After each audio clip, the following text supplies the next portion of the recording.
back there.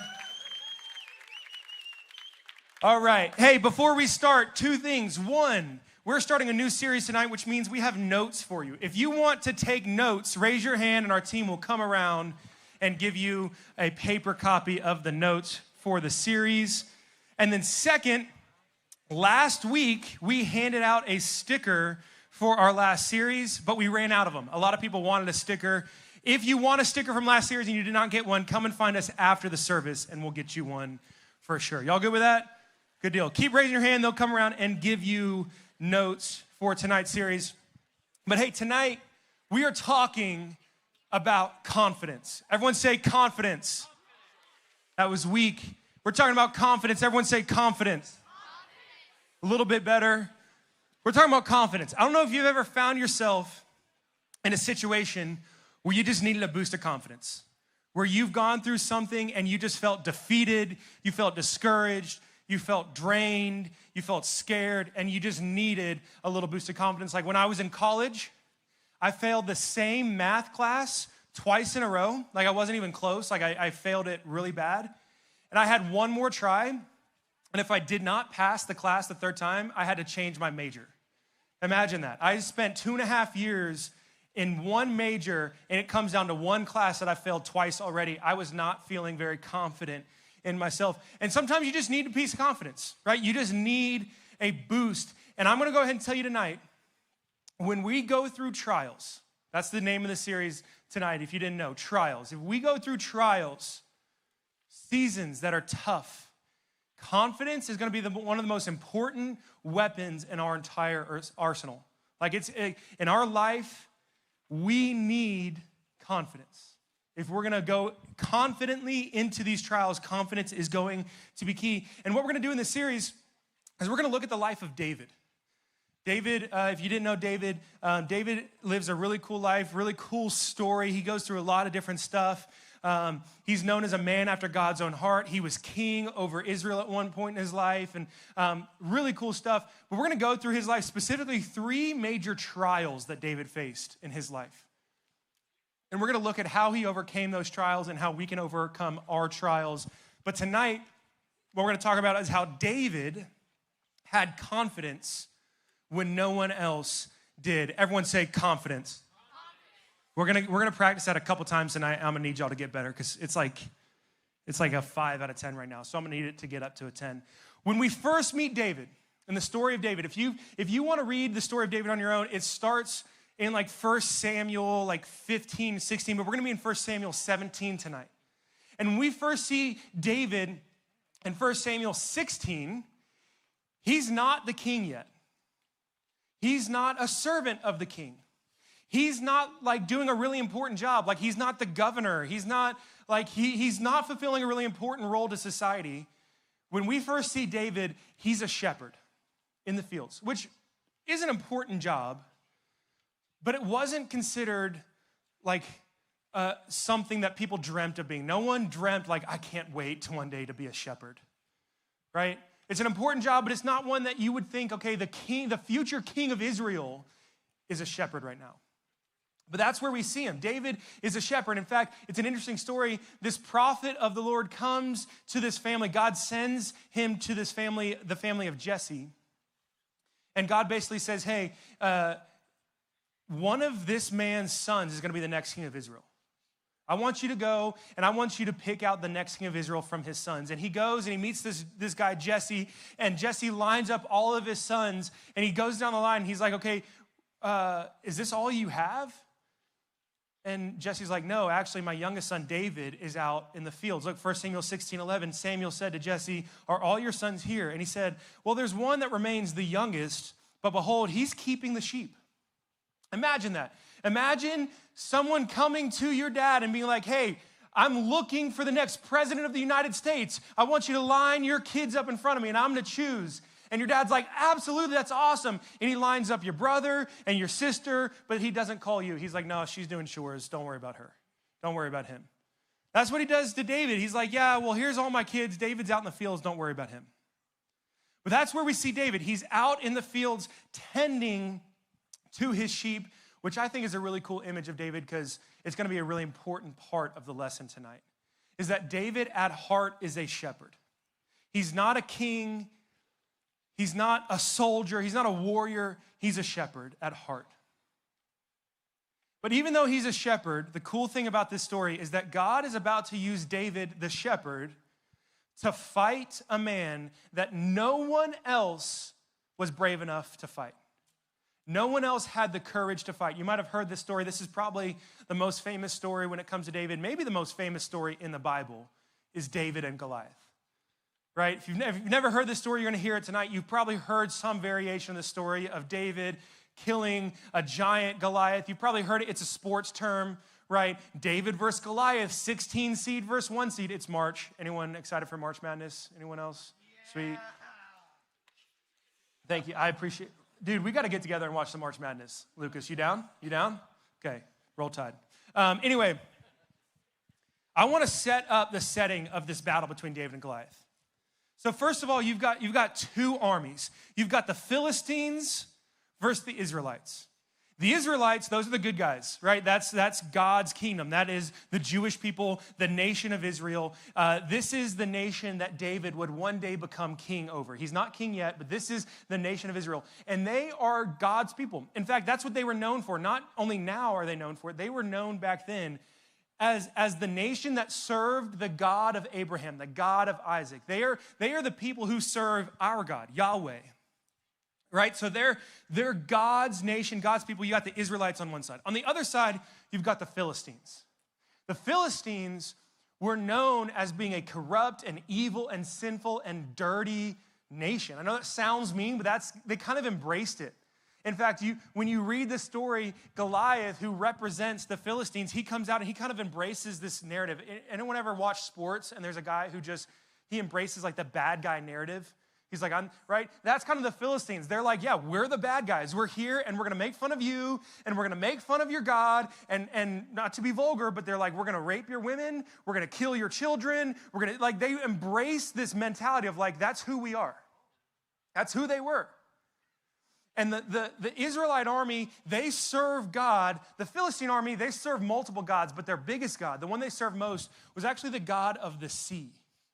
And so their armor would have been scaly. It would have been like fish scales, and they like loved the water and boats. And it was polar opposites of each other. The Israelites actually hated water. Little, if you didn't know this, water to them represented chaos, and it was scary. And then they're fighting literally the army that serves the God of water. So it's like polar opposites. But they're going out to battle, and they're meeting in this valley. There's two mountains, but a valley in the middle. Have you ever gone up to Skyline and like looked out to the mountains? There's like a big valley that kind of meets in the middle. That's kind of the image here. Two mountains and a valley in the middle, maybe even like a river or a creek in the middle of it. The Israelite army's on one side, the Philistine army on the other.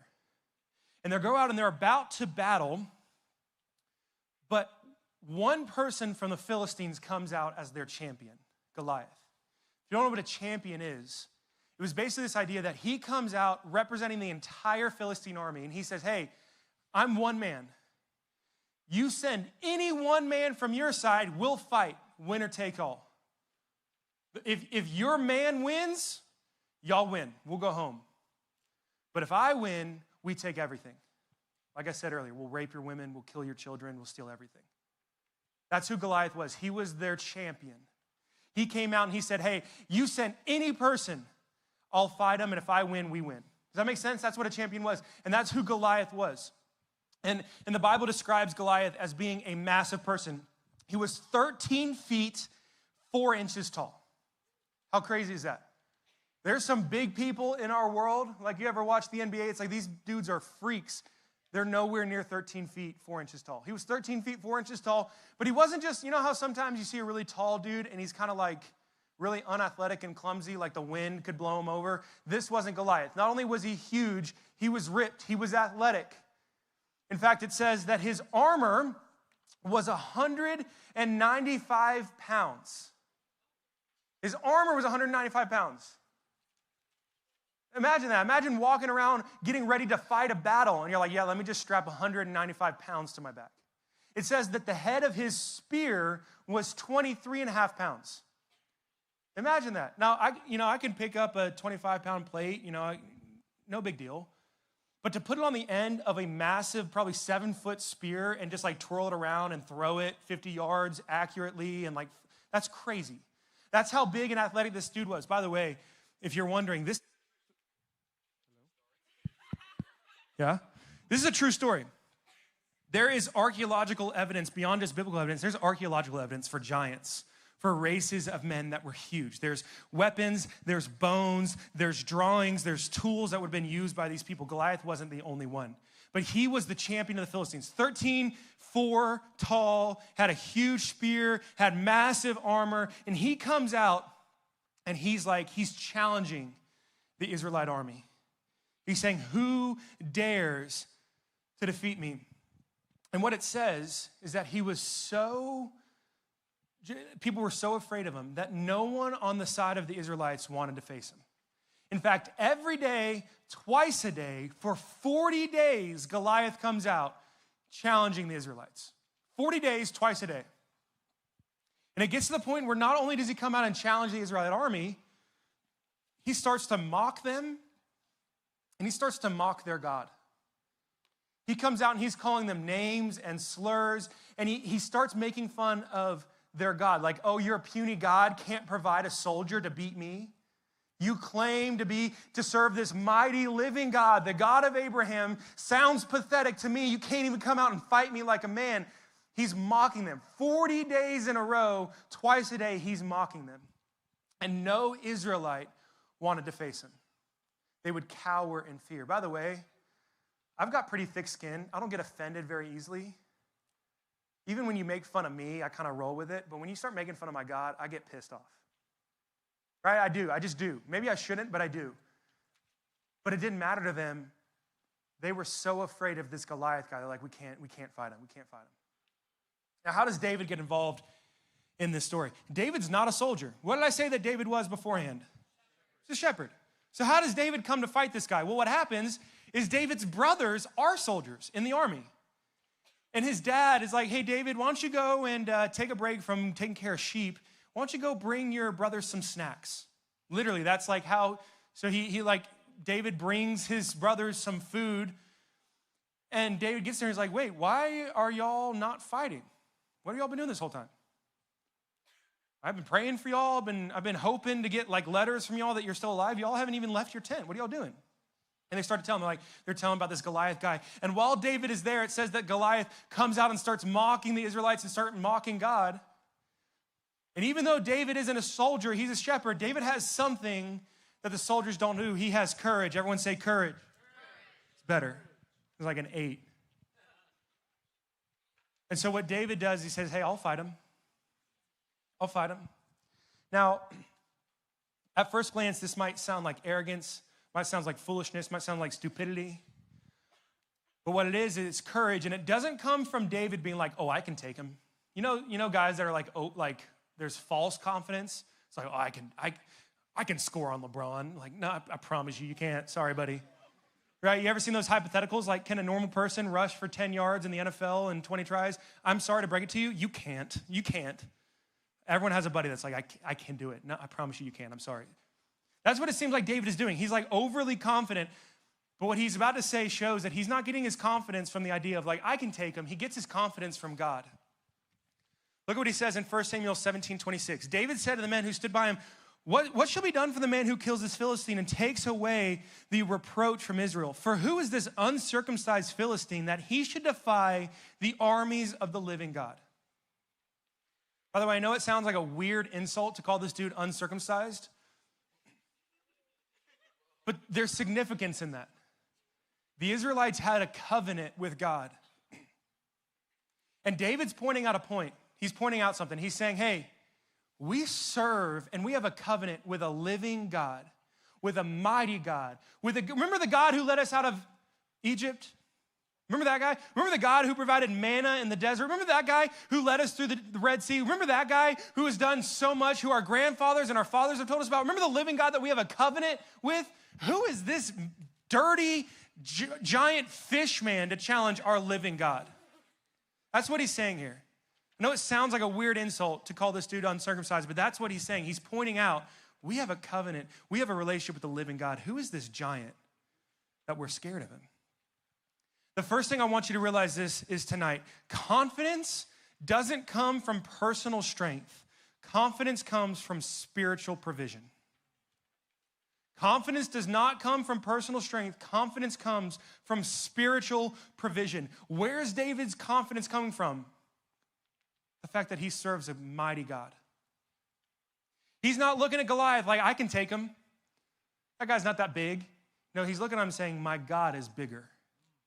Come on, sometimes we look at our trials and we measure ourselves up to the trial. I can pass that test. I can get through tomorrow. Or sometimes we look at it like, I can't do it. And it's about us. Like our confidence too easily comes from what we can or can't do. Am I alone on that? Isn't that our temptation? Temptation is to look at our trials and be like, yeah, I can do that or I can't do that.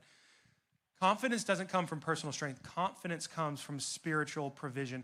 What if next time you went through a trial, you didn't ask yourself, can I do this? Instead, you said, God, I trust you. How confident would we be if our attitude wasn't, can I do this? What if our attitude was, God, I trust you. You can do anything. That's where David got his confidence. David's confidence wasn't, I can take him. I'm bigger. I'm better. I'm stronger. David's confidence was, God, you're bigger. I trust you. You see the difference there? Confidence comes from spiritual provision. In fact, when he goes, he has to go, what's David's next step? He actually has to go and convince the king to let him fight. Remember, the idea of a champion was, if I win, we win. If I lose, we lose. So the king's not going to willingly let some scrawny kid go out and fight Goliath. So David has to go and convince Saul, the king, to let him fight. And when he does, guess what? Saul's like, you can't fight. David's like, it's not about what I can do. It's about what my God can do. Look at this in 1 Samuel 17, 33 through 37. Saul, the king, said to David, you're not able to go against this Philistine to fight with him, for you're just a youth. You're just a kid. He's been a man of war from his youth. So Saul's like, you're just a kid. This guy has been a soldier since he was a kid. You're not fighting him. But David said to the king, your servant used to keep sheep for his father. And when there came a lion or a bear, and it took a lamb from the flock, I went after him. I struck him, I delivered him out of his mouth. And he arose against me, and I caught him by his beard, and I struck him and killed him. Your servant has struck down both lions and bears. This uncircumcised Philistine shall be like one of them, for he has defied the armies of the living God. Again, what's he doing? He's pointing out, my confidence doesn't come from what I can do. My confidence comes from what God can do. The Lord who delivered me from the paw of the lion and from the paw of the bear will also deliver me from the hand of the Philistine. And Saul said to David, go, and the Lord be with you. Man, how confident does this guy sound? If you didn't know that David was a kid, you would have thought that this dude like killed giants for a living. He's just a kid. He's just a shepherd. And yet he's more confident than any person in the entire nation of Israel. Why? Not because of what he can do, but because what his God can do and what his God already has done. How often do we look at a trial and immediately forget about all the things that God has already done for us? Like, God got me through this, and he got me through that, and he got me through this, and he got me through that, but then we see the trial in front of us, we're like, God, I don't think you can do it. David's like, I killed lions and lambs, not because of what I could, lions and bears. I killed lions and bears, not because of what I could do, but because my God protected me. He'll protect me against this giant as well. By the way, I think it's funny that we so easily complain about the smallest things when David, his normal day of work was literally killing lions and bears. Like earlier I wrote 4 happy birthday cards and my wrist was hurting. I was like, I hate this part of my job.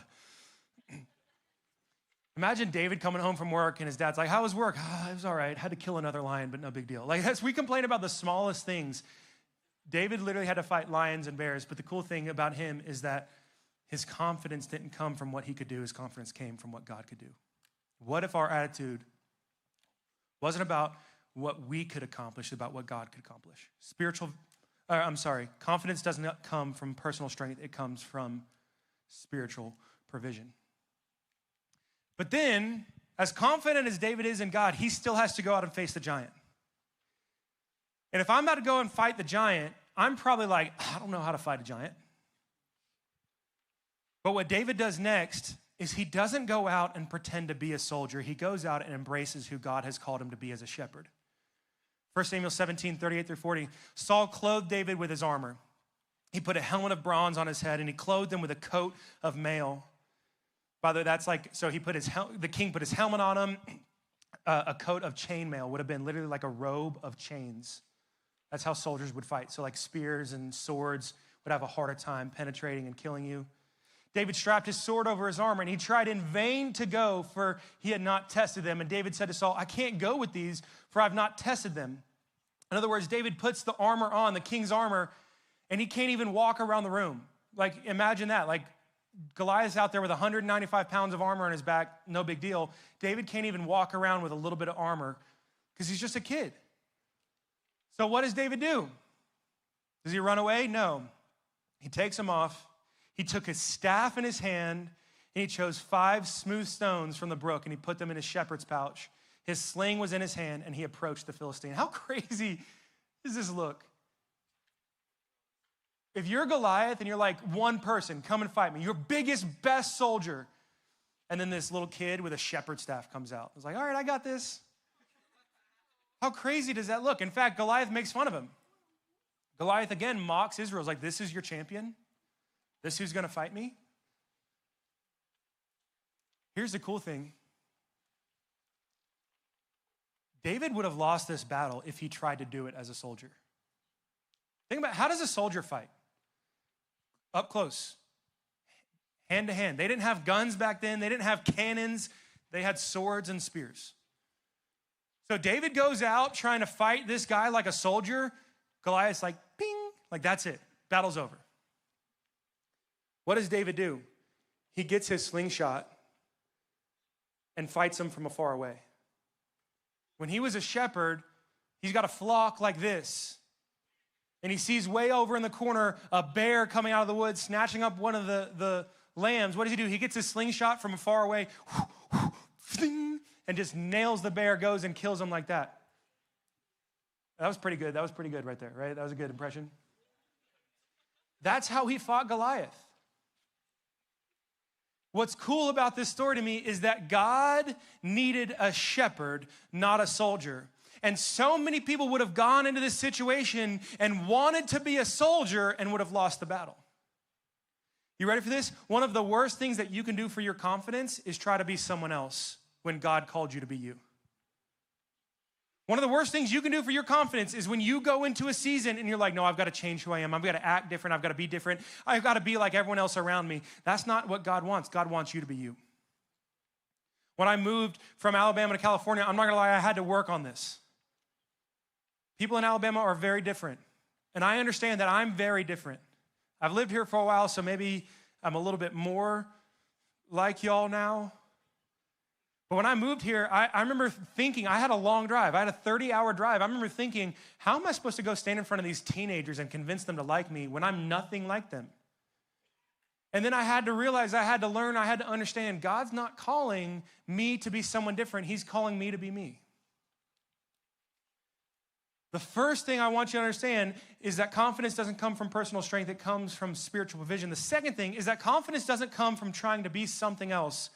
It comes from embracing who God called you to be. I want you to hear me. This is not an excuse to stop growing. Right? Like, praise God that I'm a different man than I was 7 years ago or 6 years ago when I got here. Praise God that I've grown. But I'm still who God called me to be. David grew as a person. He became a servant of the king and then a king himself. He had to grow as a leader, grow as a man. But God needed a shepherd, not a soldier. And praise God that David embraced that. What if you go into the next season of your life, you go from JV to varsity and you try to be like all the other people around you? That's not what God needs. God needs you. What if you go to a new school and you try to change who you are to fit in? God doesn't want you to fit in with everybody. He wants you to be you. Yes, grow. Yes, mature.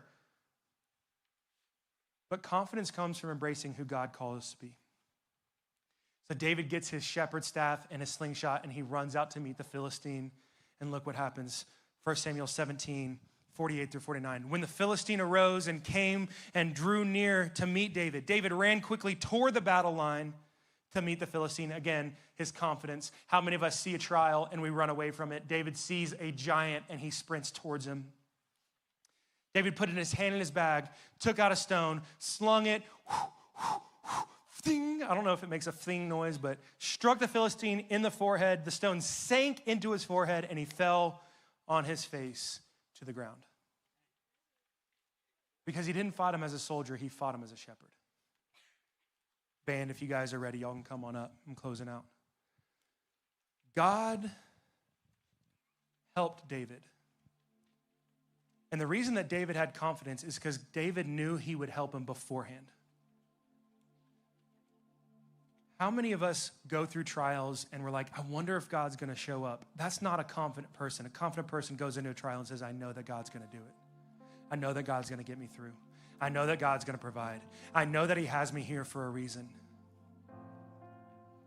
And when we know that God's going to do it, we run to the trial like David did. And when we get to the trial, be yourself. Because God called you there for a reason. David had more confidence than anyone I know. By the way, little theory. I think this theory is cool. There's a theory of why he picked up 5 stones. The theory is because Goliath had 4 brothers. And David needed 5 stones in case those 4 brothers came and attacked. By the way, it's a fact that Goliath had 4 brothers. It's just a theory. In my mind, it's like, oh, well, what if he misses? But the theory is David's so confident that he picked up a stone for each of Goliath's brothers. It's pretty cool. But the point is this, is that David had confidence when no one else did. Everyone say confidence. It's better. Why? Because he trusted in God's spiritual provision and because he embraced who God called him to be. I think there are some people in here tonight who are lacking confidence, and the first thing you've got to do is you've got to trust God tonight. First thing that you've got to do, someone over there said confidence. I love it, thank you. No, the first thing you got to do tonight is embrace God's spiritual provision. Embracing who you are in him comes after, but if you don't trust that God's going to provide, if you don't trust that God's going to protect you, it doesn't matter. I think there's some people in the room tonight, and you love God. Right? I say love God because I think you come to church and you like church, and you like having a Bible verse in your Instagram bio, and you like having a cross around your neck, and you like saying that you're Christian. That stuff's great. But I think there's some people in here tonight who you guys are ready to put your faith fully in God like David did. To say, no, I need confidence in God's spiritual provision. I need confidence in the living God. That's what David called him. He said, who is this man when we serve the living God? What if that was your attitude? Tomorrow you woke up and no matter what you faced, math test. I always use math test as an example. That's just my biggest fear, so maybe that's why I do it. Math test. Who is this math test when I serve the living God? What is this breakup when I serve the living God? What are these family problems that I can't endure when I serve the living God? What if that was our attitude? Praise God. Thank you, Chad. So I'm going to end tonight. I'm going to invite anyone in this room. I'm going to invite you to just say yes to God tonight. To say, God, I trust you. To put your trust in him. To give him your heart and your life and to commit. That's what David needed to do. All of these Israelite soldiers, they were there to fight for a king. What they needed to do is they needed to fight for a God. I think some of us here tonight, we're living for ourselves. We need to live for God. So I'm going to ask everyone to bow their heads and close their eyes. No one's looking around. But if you're here tonight and you're ready to say yes to God, you're ready to put your confidence in him, to fully trust him,